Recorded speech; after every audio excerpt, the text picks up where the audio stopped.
আসসালামু আলাইকুম সুপ্রিয় শিক্ষার্থীরা, আশা করি সবাই ভালো আছো এবং নিরাপদে আছো। সবাইকে ইংরেজি নতুন বছরের শুভেচ্ছা জানাচ্ছি।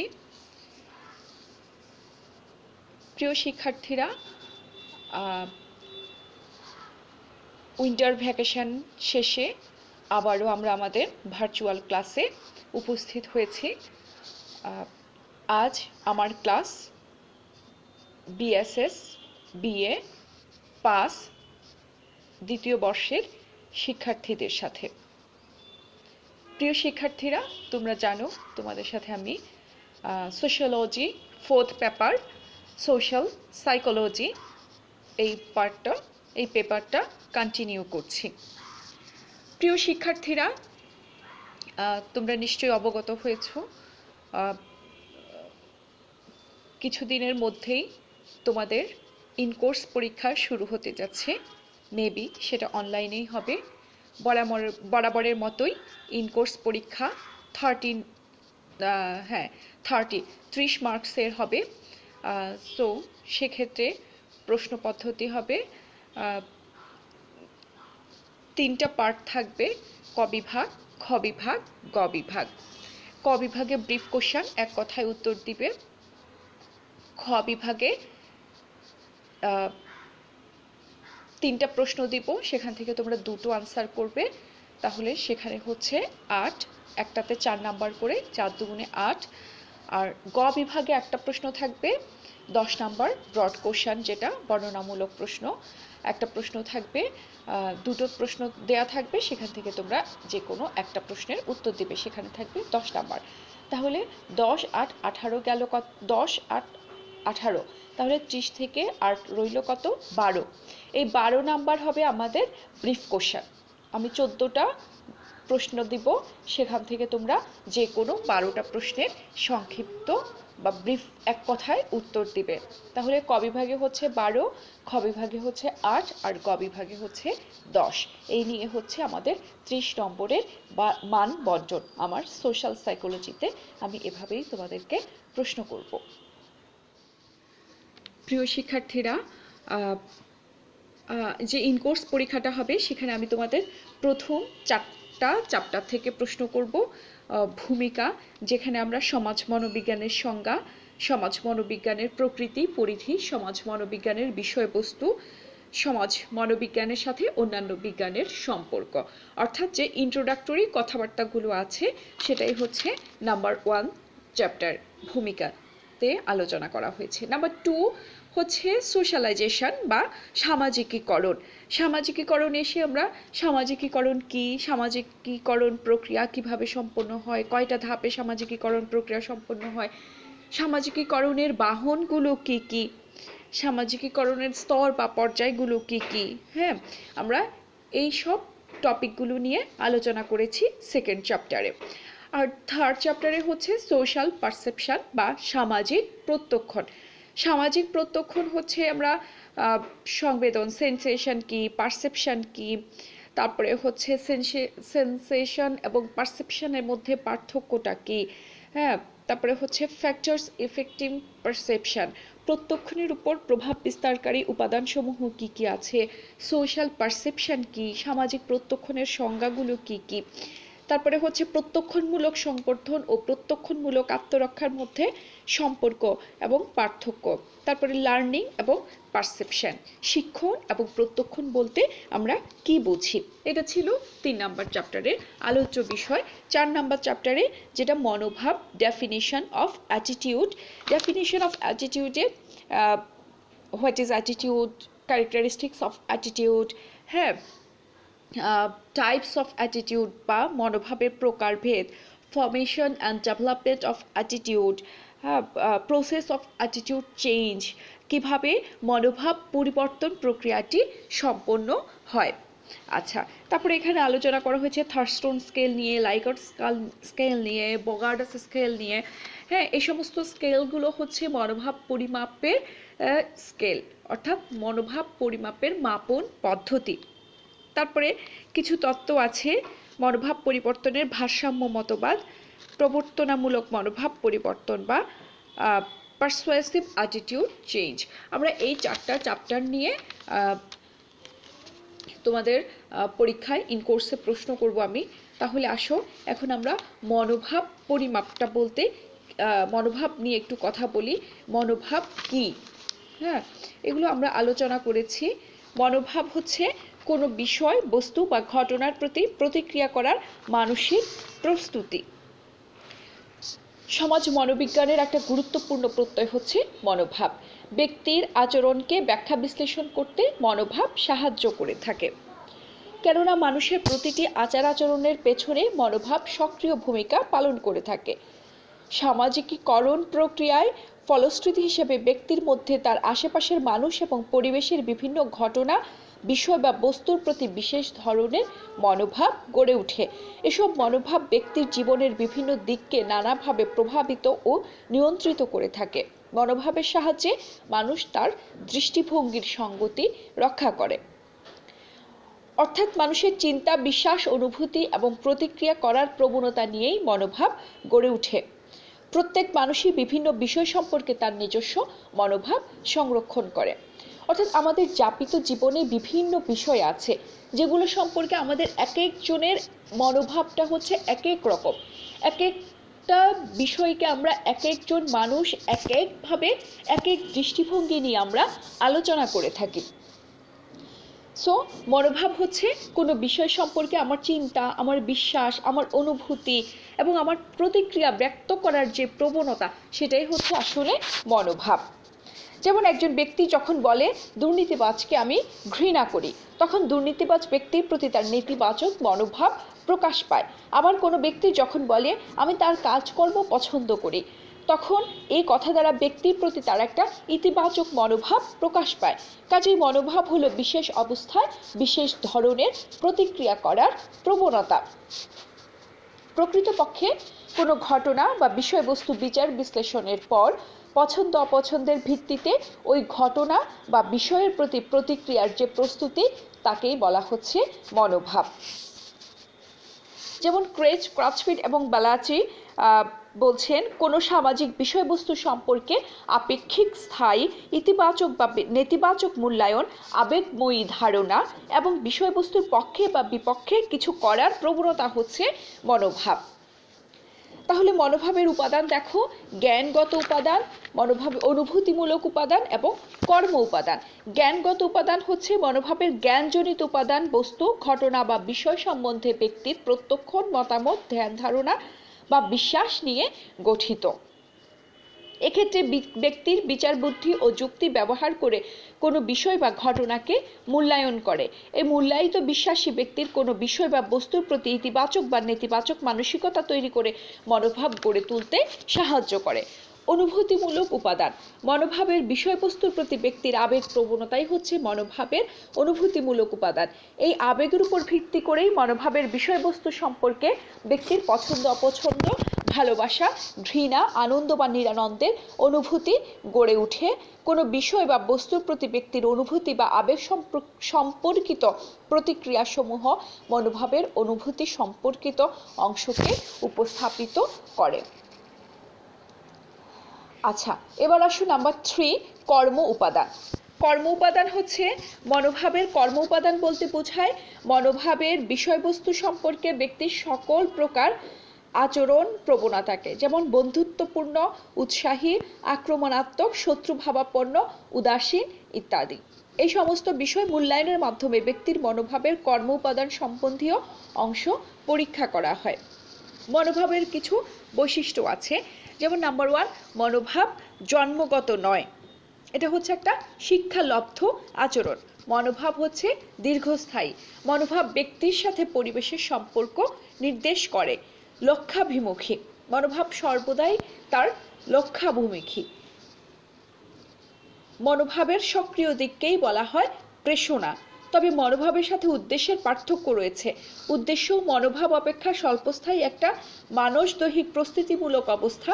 তাছাড়া উদ্দেশ্যে তৃপ্তি সাধন করা যায়, কিন্তু মনোভাব শুধু প্রকাশ করা যায়। উদ্দেশ্য হলো কার্যের প্ররোচক আর মনোভাব হলো উদ্দেশ্যের দিক নির্ধারক। অনুভূতি ও আবেগ জড়িত মনোভাবের সাথে। মনোভাব সুপ্ত। মনোভাব হচ্ছে এক ধরনের মানসিক প্রবণতা, মনোভাব গোষ্ঠীর সকল সদস্যের ক্ষেত্রে প্রযোজ্য। মনোভাব নিরপেক্ষ নয়। আমি আমার যেই বিশ্বাস, ধারণা বা যে মতামতটা আমি ব্যক্ত করছি সেটা কিন্তু নিরপেক্ষ নয়, সেটা বায়াসড। হ্যাঁ, তারপরে আসো মনোভাবের গঠন এবং বিকাশ। রস স্টেগনার মনোভাব গঠনের 4টি শর্তের কথা উল্লেখ করেছেন। নাম্বার 1 হচ্ছে ইন্টিগ্রেশন বা একীভূতকরণ, ডিফারেন্সিয়েশন বা পৃথকীকরণ, ট্রমা বা মানসিক আঘাত, তারপরে হচ্ছে অ্যাডাপশন বা গ্রহণ।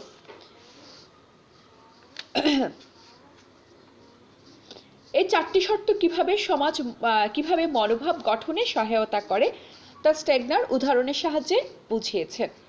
রাশিয়ার জনগণ কিভাবে কমিউনিস্ট মনোভাবাপন্ন হয়ে পড়েছিল তার বিবরণ দিতে গিয়ে স্টেগনার বলেছেন যে কিছু সংখ্যক লোক যার শাসনের অত্যাচারে জর্জরিত হয়ে ধীরে ধীরে কমিউনিস্ট ভাবাপন্ন হয়ে পড়েছিল। অর্থাৎ এটা হচ্ছে কি একীভূতকরণ, একটা বিশেষ পার্টির প্রতি জনগণ বিশেষ আকর্ষণ অনুভব করেছিল। কিছু সংখ্যক লোক অস্বাভাবিক ধরনের ভয়াবহ অভিজ্ঞতার ফলে রাতারাতি কমিউনিস্টদের প্রতি অনুকূল হয়ে পড়েছিল।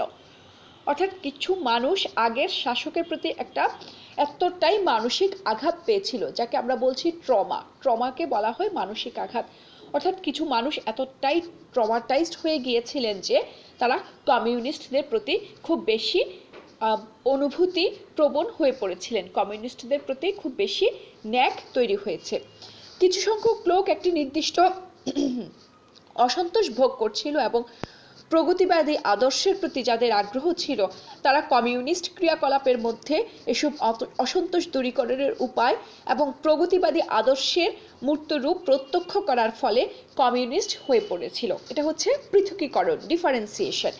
কিছু সংখ্যক লোক আবার তাদের বন্ধু, শিক্ষক ও পিতামাতার আদর্শের প্রতি অন্ধবিশ্বাসের ফলে কমিউনিস্ট ভাবাপন্ন হয়ে পড়েছিল। অর্থাৎ এটা হচ্ছে অ্যাডাপশন। মনোবিজ্ঞানী ক্রাচফিল্ড এবং বেলাচি 3টা প্রক্রিয়ার মধ্য দিয়ে মনোভাব গঠনের কথা বলেছেন। 1, চাহিদা পূরণ প্রক্রিয়ার মধ্য দিয়ে মনোভাব গড়ে ওঠে। নাম্বার 2, যেসব ঘটনা বা তথ্যাবলী ব্যক্তিকে আকৃষ্ট করে সেসবের ভিত্তিতে মনোভাব গড়ে ওঠে। এবং লাস্ট ওয়ান নাম্বার 3, গোষ্ঠীর আদর্শ মনোভাব গঠনে সহায়তা করে। এছাড়াও মনোবিজ্ঞানী GW অলপোর্ট, কার্স প্রমুখরা মনোভাব গঠনে বিভিন্ন ধরনের উপাদান কথা বলেছেন, যেমন পরিবার গঠনের কথা বলেছেন। মনোভাব গঠনের ক্ষেত্রে পরিবার একটা গুরুত্বপূর্ণ ভূমিকা পালন করে। তারপরে বিদ্যালয়, চাহিদা পূরণ, তথ্য, দলীয় আনুগত্য, বয়সী দল বা পিয়ার গ্রুপ, ব্যক্তিত্ব, শিক্ষা, অতীত অভিজ্ঞতা, সমকালীন প্রভাব, মূল্যবোধ, আবেগ। হ্যাঁ, মনোভাব গঠনে এই ব্যাপারগুলো গুরুত্বপূর্ণ ভূমিকা পালন করে। তারপরে আছে মনোভাব পরিবর্তন প্রক্রিয়া। অবস্থার পরিবর্তন। ব্যক্তির মনোভাব ঘটনা বা পরিস্থিতি দ্বারা প্রত্যক্ষভাবে প্রভাবিত হয়। তথ্য বা সংবাদের প্রভাব। নির্ভরযোগ্য তথ্য বা সংবাদের অভাবে ব্যক্তির মনোভাব পরিবর্তিত হয়।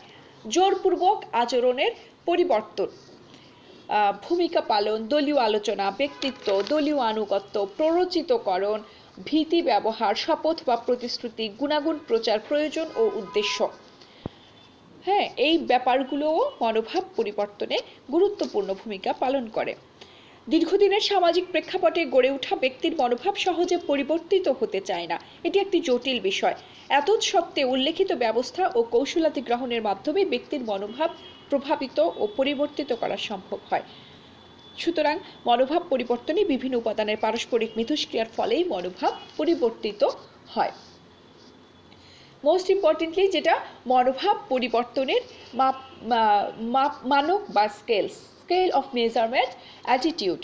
মনোভাব এক ধরনের মানসিক প্রবণতা বিধায় ব্যক্তির মনোভাব পরিমাপ করা বেশ দুঃসাধ্য, কঠিন এবং জটিল কাজ। তারপরে মনোভাব পরিবেশের কোনো ঘটনা, বিষয় বা পরিস্থিতি সম্পর্কে ব্যক্তির একান্ত নিজস্ব দৃষ্টিভঙ্গি, বিশ্বাস ও মতামতই আসলে প্রকাশ করে। এতে এমন কিছু গোপনীয় বিষয় রয়েছে যার ফলে ব্যক্তি মনোভাব প্রকাশে অনীহা বোধ করে। তারপরেও মনোবিজ্ঞানীরা মনোভাব নিয়ে কাজ করেছেন এবং মনোভাব পরিমাপের বিভিন্ন পদ্ধতি উদ্ভাবন করার চেষ্টা করেছেন। যে বিষয়ের মনোভাব সম্পর্কে অনুসন্ধান করা হবে সে বিষয় সম্পর্কে কতগুলো উক্তি বা বিবৃতি সাজিয়ে নিয়ে একটি মনোভাব স্কেল তৈরি করা হয়। মনোভাব পরিমাপের বিভিন্ন পদ্ধতির মধ্যে প্রয়োগ ও কার্যকারিতার দিক থেকে মানক পদ্ধতি বা স্কেলিং মেথডটা হচ্ছে সবচেয়ে বেশি গুরুত্বপূর্ণ। এসব উক্তির প্রতি অনুকূল বা প্রতিকূল প্রতিক্রিয়ার ধারা থেকে ওই বিষয় সম্পর্কে কোনো ব্যক্তির মনোভাব সম্পর্কে জানা যায়। স্কেলগুলো বিভিন্ন পদ্ধতিতে গঠিত হয়ে থাকে এবং এর ধরনও বিভিন্ন ধরনের হয়ে থাকে। তবে প্রত্যেকটি স্কেলের সাহায্যে কোনো বিষয়, ঘটনা বা পরিস্থিতি সম্পর্কে ব্যক্তির ইতিবাচক বা নেতিবাচক অবস্থা কে সংখ্যাত্মক উপায়ে প্রকাশ করা হয়। ফলে অ্যাটিটিউড স্কেলের সাহায্যে নির্ভরযোগ্যভাবে ব্যক্তির মনোভাব পরিমাপ করা সম্ভব। চারটি স্কেলের কথা বলেছেন মনোবিজ্ঞানীরা। Number 1 Likert scale, number 2 Thurstone scale, number 3 Bogardus scale এবং নাম্বার 4 হচ্ছে গটম্যান স্কেল। তার মধ্যে তোমাদের পরীক্ষায় খুব বেশি আসে লাইকার্ট স্কেল এবং থর্স্টন স্কেল। আচ্ছা, এখন আসো থর্স্টন স্কেল। সমাজবিজ্ঞানী থর্স্টন ও চেভ তাদের মেজারমেন্ট অফ অ্যাটিটিউড গ্রন্থে 1929 সালে সমব্যবধান দূরত্ব বিশিষ্ট মনোভাব পরিমাপের একটি স্কেল উদ্ভাবন করেন। গির্জা সম্পর্কে মনোভাব স্কেল তৈরির জন্য থার্স্টন ও চেভ প্রথমে বিভিন্ন উৎস যেমন বিভিন্ন প্রতিষ্ঠান, ব্যক্তি এবং সংবাদপত্রে প্রকাশিত বিভিন্ন প্রবন্ধ থেকে গির্জা সম্পর্কে অনুকূল ও প্রতিকূল অভিমত জ্ঞাপক সম্পন্ন 130টি বিবৃতি বা উক্তি সংগ্রহ করেন। অতঃপর তারা কতিপয় বিচারককে নিয়োগ করে গির্জা সংক্রান্ত উক্তি বা বিবৃতিগুলোকে অনুকূল এবং প্রতিকূলতার মাত্রা অনুযায়ী এ থেকে কে পর্যন্ত অর্থাৎ 1 থেকে 11 পর্যন্ত ধাপ বিশিষ্ট একটা স্কেল তৈরি করেন।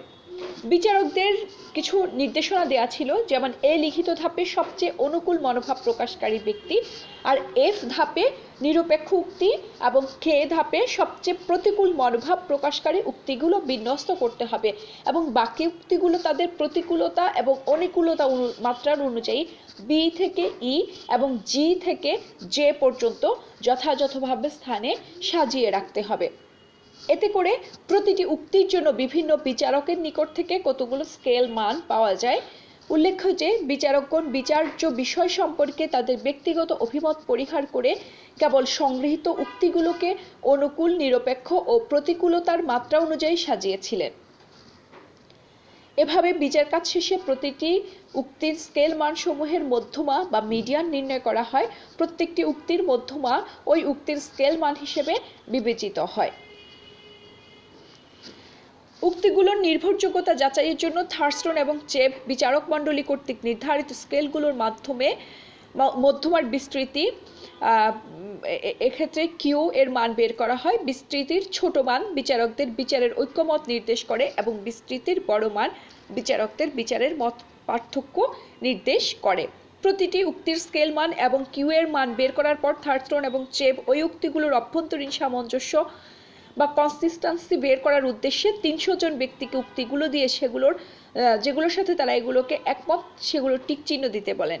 কোনো ব্যক্তি যদি একটা উক্তিতে টিক চিহ্ন দেওয়ার পর অন্যান্য এমন সব উক্তিতে টিক চিহ্ন দেয় যাদের স্কেল মান পূর্বের উক্তির স্কেল মান অপেক্ষা খুব কম বা বেশি হয়, তখন পূর্বের উক্তিকে অপ্রয়োজনীয় বলে বাদ দেওয়া হয়। এভাবে বাছাইকৃত উক্তিগুলোকে নতুনভাবে সাজিয়ে নিলে তা মনোভাব পরিমাপের উপযোগী স্কেলে পরিণত হয়। যেমন A B C D E F G H I J K, এটা হচ্ছে সবচেয়ে অনুকূল উত্তর, এফরা হচ্ছে নিরপেক্ষ উত্তর এবং কে এটা হচ্ছে প্রতিকূল উত্তর। আচ্ছা, তারপরে আসো লাইকার্ট স্কেল। 1932 সালে মনোবিজ্ঞানী লাইকার্ট সাম্রাজ্যবাদ, আন্তর্জাতীয়তাবাদ, নিগ্রো ইত্যাদি বিষয়ে মনোভাব পরিমাপের জন্য একটি ভিন্ন পদ্ধতির উদ্ভাবন করেন। তার নাম অনুসারে উক্ত পদ্ধতির নামকরণ করা হয় লাইকার্ট পদ্ধতি। মনোভাব পরিমাপের থার্স্টন পদ্ধতির চেয়ে লাইকার্ট পদ্ধতি অনেক বেশি সহজ এবং সরল। এছাড়াও মনোভাব পরিমাপের ক্ষেত্রে লাইকার্ট পদ্ধতি শ্রম, সময় এবং খরচের দিক থেকে বেশ সুবিধাজনক। লাইকার্ট পদ্ধতিতে যে বিষয় সম্পর্কে মনোভাব পরিমাপ করতে হবে, প্রথমেই সেই বিষয় সম্পর্কে ইতিবাচক এবং নেতিবাচক বহু সংখ্যক উক্তি, মন্তব্য বা বিবৃতি সংগ্রহ করতে হয়। অতঃপর সংগৃহীত উক্তি বা বিবৃতিগুলো বিভিন্ন ব্যক্তির উপর প্রয়োগ করে প্রতিটি উক্তির প্রতি তাদের মনোভাব যাচাই করা হয়। 5টি ধাপে লাইকার্ট স্কেলটা ব্যাখ্যা করা হয়। যেমন প্রথম স্টেজটা হচ্ছে একেবারেই সমর্থন করি না, স্ট্রংলি ডিসঅ্যাপ্রুভ, সমর্থন করি না, ডিসঅ্যাপ্রুভ, অনিশ্চিত, আনডিসাইডেড, সমর্থন করি, অ্যাপ্রুভ, খুব বেশি সমর্থন করি, স্ট্রংলি অ্যাপ্রুভ। হ্যাঁ, এটাই হচ্ছে লাইকার্ট স্কেল। প্রতিটি উক্তির প্রতি ব্যক্তির প্রতিক্রিয়া অনুযায়ী তার সাফল্যাঙ্ক পাওয়া যাবে, আর সকল সাফল্যাঙ্কের সমষ্টি ব্যক্তির মনোভাব নির্দেশ করে।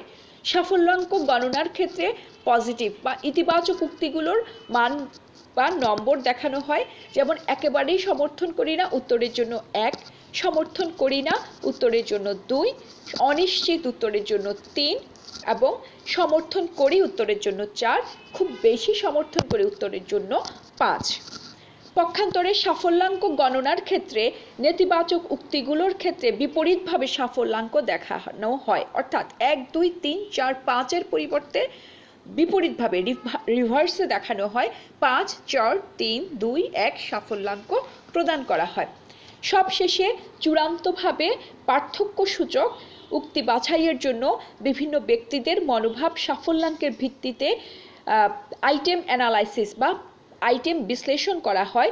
এতে প্রত্যেক উক্তির সাফল্যাঙ্ক এবং সর্বমোট সাফল্যাঙ্কের মধ্যে সহসম্পর্ক নির্ণয় করা হয়। এই সহসম্পর্ক উক্তির যথার্থতা নির্দেশ করে। উচ্চ সহসম্পর্ক বিশিষ্ট উক্তিগুলোকে চূড়ান্ত স্কেলে রাখা হয় এবং নিম্ন সহসম্পর্ক বিশিষ্ট উক্তিগুলোকে বাদ দেওয়া হয়। লাইকার্ট স্কেলের মাধ্যমে প্রাপ্ত মনোভাব সাফল্যাঙ্ক খুব কম হলে তা প্রতিকূল মনোভাব নির্দেশ করে এবং সাফল্যাঙ্ক খুব বেশি হলে তা অনুকূল মনোভাব নির্দেশ করে। কিন্তু মধ্যবর্তী সাফল্যাঙ্কের ব্যাখ্যা বেশ জটিল, কারণ এই সাফল্যাঙ্ক মনোভাবের নিরপেক্ষ এলাকাকে নির্দেশ করলেও এর সঠিক ব্যাখ্যা অস্পষ্ট। প্রিয় শিক্ষার্থীরা, আজকে আমরা আমাদের আলোচনা এখানেই শেষ করব। তোমাদের যদি কোনো প্রশ্ন থাকে তোমরা আমাকে মেসেঞ্জারে জানাবে, আমি অবশ্যই উত্তর দেওয়ার চেষ্টা করব। সবাই ভালো থেকো, আর অবশ্যই সবাই পরীক্ষায় অ্যাটেন্ড করবে। আজ এ পর্যন্তই। আল্লাহ হাফেজ।